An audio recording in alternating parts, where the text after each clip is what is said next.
One experience that comes to mind is I had a companion who was, he was pretty young on the mission, just a few months out, and he was sort of struggling with the language.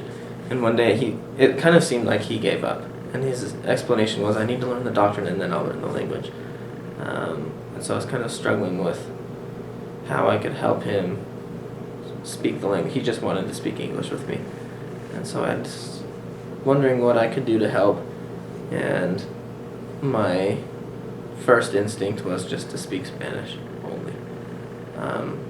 And so I spoke Spanish to him. He would reply in English, and I would reply in Spanish, and he could understand quite a bit of what I said.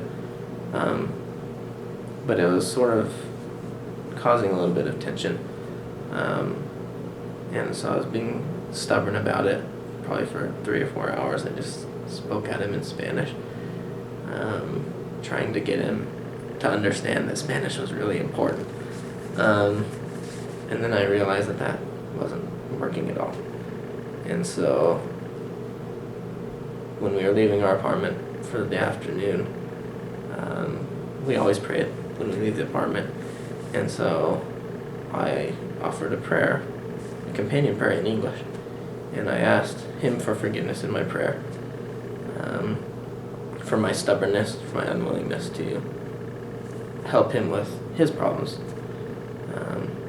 And I think that, the tension disappeared. We were a lot closer after that experience. We spoke English, but I grew. I know I grew. And I think he grew as well. Just to know that there was someone else that cared about him. There was someone else that wanted to help him.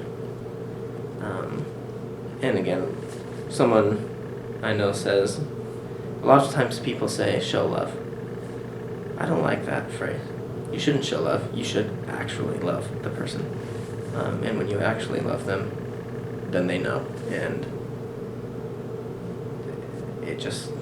things work out.